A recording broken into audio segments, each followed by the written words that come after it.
সেসব খবর খবরাখবর জানতে পারবে এবং বিশেষজ্ঞ তারা নিজের হাতের মতো রাখতে পারবে সাথে। আর এই নেটওয়ার্ক টাওয়ারের মধ্য থেকে কিছু ক্ষতিকর রশ্মি দেয় ভাষার এই ক্ষতিকর রশ্মিগুলো জাহাজের ক্ষতিকর প্রভাবটা বেশি প্রভাবটা যাতে কমে যায় সেজন্য আমরা এই নেটওয়ার্ক টাওয়ারের চারিপাশে গাছ রোপণ করেছি।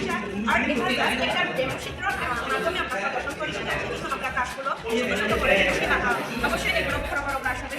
আর এরপর আমরা সোলার প্যানেল বর্তমানে সাত ধরনের শক্তি আমরা ব্যবহার করে থাকি, নবায়নযোগ্য শক্তি এবং অনবায়নযোগ্য শক্তি।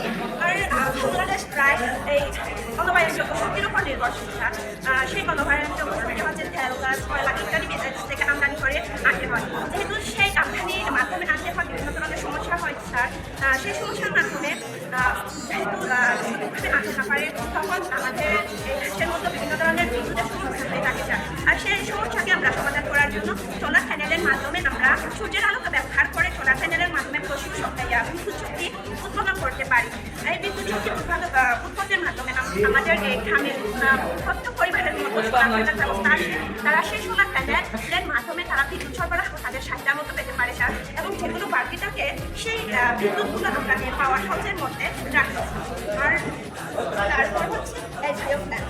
এই বায়োপ্ল্যান্টের স্যার আমরা বিভিন্ন ধরনের কাঁচামাল রেখে অক্সিজেনের অনুপস্থিতিতে ওয়ান অনুপাতে আমরা এই কাঁচামালগুলো পচিয়ে গ্যাস উৎপাদন করতে পারি স্যার। এই গ্যাসের এই বায়োপ্ল্যান্ট থেকে আমরা এখানে তুমি কাঁচামালের কথা বললাম, কাঁচামাল বলতে কি উপাদান আমরা কাঁচামাল হিসেবে ব্যবহার করি? কাঁচামাল হিসেবে আমরা বিভিন্ন ধরনের হাঁস, মুরগি, গরু, ছাগল এবং মানুষের মলমূত্র ইত্যাদি এছাড়া তরকারি ইত্যাদির মতো আমরা এই কাঁচামালগুলো পেতে পারি স্যার। আর এই বায়োপ্ল্যান্টের মাধ্যমে আমরা যে গ্যাসগুলো উৎপাদন করবো এই গ্যাসগুলো থেকে আমরা স্যার গ্রামের জ্বালানি হিসাবে ব্যবহার করতে পারি স্যার। আর এরপর হচ্ছে এই বার্ন হাউস। এই বার্ন হাউসের মধ্যে আমরা আমাদের যে প্লাস্টিক পলিথিন এই সমস্ত পদার্থগুলো যেগুলো মাটিতে ক্ষয় হয় না স্যার, সেই পদার্থগুলো আমরা এই বার্ন হাউসের মধ্যে রেখে একটি বিশেষ প্রক্রিয়ার মাধ্যমে স্যার আমরা প্রক্রিয়াজাত করে ব্যবহার করতে পারবো। এবং যেগুলো বাড়ি থাকে স্যার সেই সবগুলো আমরা ব্যবহার করতে পারবো না স্যার। এই বার্ন হাউসের মাধ্যমে যেগুলো উৎপাদন হবে স্যার সেটা হচ্ছে গ্যাস, পানি আর হচ্ছে তেল। এগুলো আমরা বিশেষ প্রক্রিয়ার মাধ্যমে ব্যবহার করতে পারবো স্যার। ডেনিশ করবে। হ্যাঁ, ঠিক আছে। ক্ষতিকর এর থেকে আমরা যাতে মুক্ত থাকতে পারি, এই সমগ্র কার্যক্রম সঠিকভাবে বাস্তবায়নের জন্য কি করতে হবে? আমাদের কয়েকটা পয়েন্ট। এখন ঢাকা সুপার স্কুলের কয়েকজন স্টুডেন্ট মিলে কি এই কাজটা বাস্তব করতে পারবে? যদি আপনারা আমাদের সহায়তায় থাকেন। না, আদর্শ গ্রাম বানাতে হলে একটা গ্রামে জনসংখ্যা আছে সবাই পুরো গ্রামের মানুষ পরিবার আছে, সেখানে 60টা, একটা গ্রামে 60টা পরিবার আছে, মানুষ আছে 2000।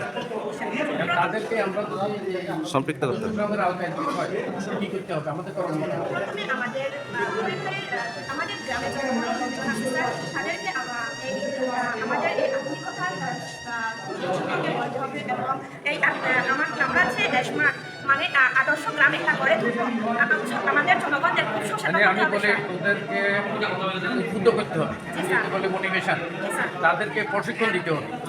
আগে নিজে প্রশিক্ষিত হইতে হবে, তারপর তাদেরকে প্রশিক্ষণ দিতে হবে, তারপরে মোটিভেশন এবং প্রশিক্ষণ, এরপরে দেখ বাস্তবায়ন।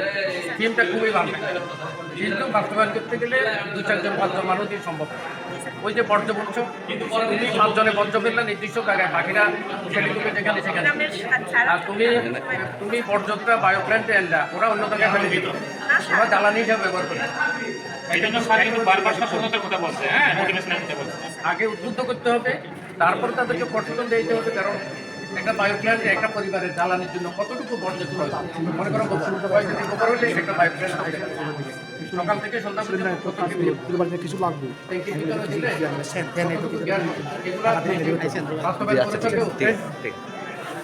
আগে নিজের স্কুলে বা নিজের বাড়িতে একটা বাস্তবায়ন করতে হবে। বায়োপ্ল্যান্টের গ্যাস কি কেউ রান্না করে? কেউ করে? করে স্যার। কে করে? না ওদের নাই স্যার, এটা জাস্ট ওটা তুমি যেটা নাই সেটা বলবে। হ্যাঁ। আমি চেষ্টা করবো। ওটা নাই, ওটা চেষ্টা করবো আবার। আমি এর একটা না না, এটা উপকরণ হচ্ছে তোমরা ইয়া করছো কিনা এটা, বা তৈরি করছো কিনা, বা এটা ব্যবহার করতেছো কিনা, কারো বাসায় তোমাদের বাড়িতে আছে কিনা, বা এটা তো আসলে অন্য কারো বাসায় আছে কিনা। উদ্ভাবন ওরা চেষ্টা এটা করছে। বাইরে- ম্যাডামদের ডিসকাশন করছি। উদ্ভাবন চেষ্টা করবো, আমরা এটা করিনি। project, এই প্রজেক্ট যদি আপনারা অনুমোদন দেন ওরা পরবর্তীতে এটা করে দেখাতে পারবেন। জি জি জি জি স্যার। এখন তো তোমাদের দেওয়া হচ্ছে না, ঠিক আছে? জি, স্যার। আমি একটু সাজেস্ট করি স্যার, একটু সাজেস্ট করি এখানে যে তোমাদের আদর্শ গ্রামে, ঠিক আছে? এটা যেহেতু আদর্শ গ্রাম, এই যে মন্দিরের পাশে কিন্তু পোল্ট্রি ফার্মটা একটু সরিয়ে ফেলবা, এই পাশে যেন এটা না হয়, ঠিক আছে? না স্যার, এটা আমাদের জায়গা কম থাকার কারণে আমরা আচ্ছা যা এটা না, এটা পরবর্তীতে তোমার যদি চ্যাম্পিয়ন হও বা বরকলে যদি ফার্স্ট হও তাহলে তো রাঙ্গামাটি যেতে হবে। তোমাকে প্রথমে ধরবে যে তোমার মন্দিরের পাশে পোল্ট্রি ফার্মটা কেন, হ্যাঁ? আর দ্বিতীয়ত যেহেতু আমরা নবায়নযোগ্য বা সোলার শক্তি ব্যবহার করবো, এখানে আমাদের সোলারের পাশাপাশি যেন ওই তোমার যেহেতু বাতাস আছে, হ্যাঁ, উইন্ডমিলের ব্যবস্থা যেটা থাকে, উইন্ডমিল মানে দ্রুত এটা বায়ুচালিত যন্ত্রের মাধ্যমে যেটা আমরা বিদ্যুৎ উৎপাদন করতে পারি, হ্যাঁ। যেমন মনে করো বর্তমানে চলতেছে তোমার কি বলতে শীত চলতেছে, শীতের সময় কিন্তু ঠিক মতো আলো পাওয়া যাচ্ছে না, সেক্ষেত্রে তোমার হয়তো কারেন্টটা ঠিক মতো পাওয়া যাবে না স্যার, না স্যার? আর যেমন মনে করেন হয়তো রেনি সিজনে, সেক্ষেত্রে বায়ো প্ল্যান্টের কাজ করবে স্যার। হ্যাঁ, সেক্ষেত্রে জি স্যার। হ্যাঁ ওই জিনিসটা আমি একটু সাজেস্ট করতেছি আর কি, হ্যাঁ।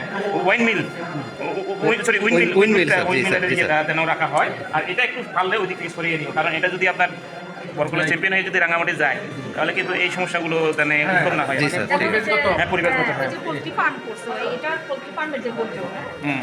ওখানে কিভাবে এই নিরসন করবে তোমরা এই যে ময়লাগুলো, হ্যাঁ, বলো বলো। মানে যাতে পরিবেশের ক্ষতি হ্যাঁ। না হয়, ঠিক আছে? হ্যাঁ।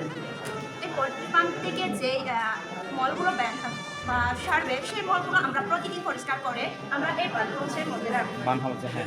সিস্টেম থাকবে এরকম। এটা কিন্তু এখান দূরত্ব থেকে- হয়ে গেছে, ঠিক আছে? এটা হবে ওইটার কাছাকাছি, এখানে ব্যয়বহুল হয়ে যাবে। হ্যাঁ, তাই বলবো। বর্জ্য নিঃসরণের এটা পরিবহন খরচটা বাড়বে আর কি। সেক্ষেত্রে এটা লাভজনক হবে না।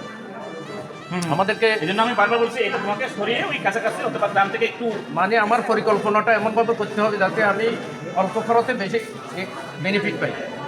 জি, ধন্যবাদ। স্যার